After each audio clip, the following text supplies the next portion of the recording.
사람들이 한 중풍병자를 사람에게 메워 가지고 예수께로 올세 무리들 때문에 예수께 데려갈 수 없으므로 그 계신 곳에 지붕을 뜯어 구멍을 내고 중풍병자가 누운 산을 달아내리니 예수께서 그들의 믿음을 보시고 중풍병자에게 이르시되 작은 자여 내 죄 사함을 받았느니라.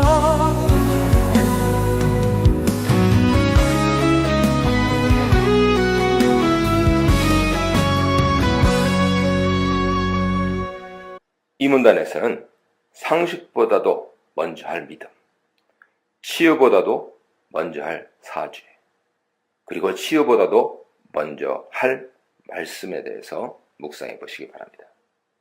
2장으로 넘어갑니다.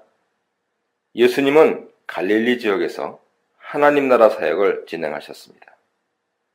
이 사역은 고통 가운데 하나님 백성들을 위한 사역이었고 하나님 나라 도래에 대한 선포, 나아가 각종 질병에 시달리는 사람들, 귀신 들린 사람들을 치유해주는 사역도 동반했습니다. 이로 인해 예수님의 대중인기는 극에 달했던 것으로 보입니다. 그는 이러한 인기가 당신의 사역에 가져올 수 있는 불필요한 불편함을 방지할 목적으로 수일을 더 머문 후에 가버나움에 다시 들어가신 것으로 보입니다. 1절에 나오는 집은 1장 29절에서 언급된 베드로와 안드레의 집을 의미하는 것으로 보입니다.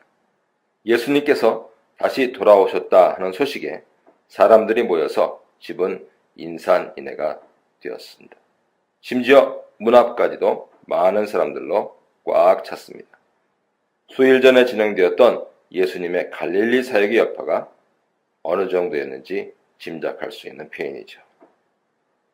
예수님께서 그들에게 도를 말씀하시더니 라고 하는 표현은 미완료형입니다. 즉 예수님 선포가 지속적이었다 하는 것을 나타내는 것이죠. 여기서 도는 하나님 나라의 복음 선포를 가리킵니다. 마가복음은 중풍병자 치유 이야기를 묘사하는 데 있어서 마태복음보다 더 자세하게 풉니다.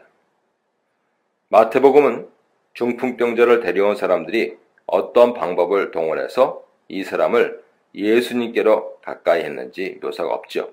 반면에 마가복음은 중풍병자와 함께한 사람들이 수많은 사람들 때문에 지붕을 통해서 중풍병자를 달아내렸다는 사실을 알려줍니다. 당시에 팔레스틴 가옥은 주로 평평한 지붕을 가지고 있었고 그 지붕 위로 올라가는 계단이 있었습니다. 지붕은 흙, 집, 나무 등을 이겨서 구워 만들었기 때문에 중풍병자를 달아내린 사람들이 지붕을 해체하기가 오늘날 현대 구조물보다 상대적으로 쉬웠을 것입니다. 그렇다 하더라도 지붕 일부를 뜯어내는 작업은 분명 매우 곤란한 상황을 불러일으키기에 충분했죠. 더구나 남의 집 아닙니까? 이러한 어려움을 감내해서라도 중풍병자를 예수님께 보여드리고 그 질병을 치유하려 했던 이 사람들의 믿음을 본문은 강조하고 있는 것입니다. 그들의 믿음을 보시고 해서 그들이 누구인지는 분명하지 않습니다. 중풍병자를 예수님께 데려온 사람들의 믿음일 수도 있고 중풍병자까지 포함하는 믿음을 언급할 수도 있습니다. 만일 전자라면 믿음의 공동체적인 성격을 강조하는 표현이죠. 더구나 지붕 해체 작업이 짧은 시간 안에 진행되었을 리는 없습니다. 그렇다면 네 친구들은 물론이고 침상에 누워있던 중풍병자의 동의 없이 이런 일이 진행되었다 보기 어려울 것입니다. 따라서 그들의 믿음에서는 후자처럼 중풍병자까지 포함하는 것으로 이해하는 것이 좋을 것 같습니다. 예수님은 그들 모두의 믿음을 보시고 중풍병자에게 죄사함을 선포하신 것이죠. 메시아 시대가 오면 죄사함 받는 은혜가 있을 것이다 하는 것은 구약 선지자들이 공통으로 외쳤던 내용이죠. 이사야 29장, 예레미야 31장, 에스겔 36장, 미가 7장 등을 보십시오. 그럼에도 불구하고 죄사함의 주체는 의심할 나위 없이 하나님 자신입니다. 이사야 43장 25절, 출애굽기 34장 6절 이하를 참조하십시오. 그런데 예수님께서 지금 새 언약 시대에 도래할 것이라던 바로 그 죄사함을 줄 권세가 자신에게 있다 주장하시는 것입니다.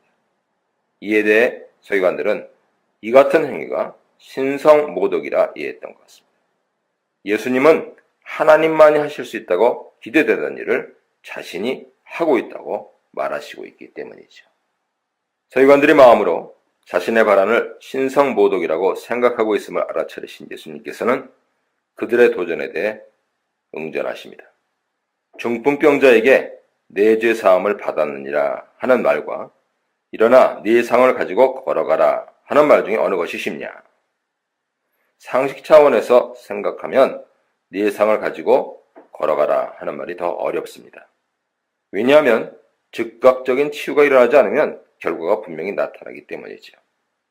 반면에 내 죄 사함을 받았느니라 하는 말은 말의 효력이 나타나는지 여부를 즉각적으로 알 수 없지 않습니까?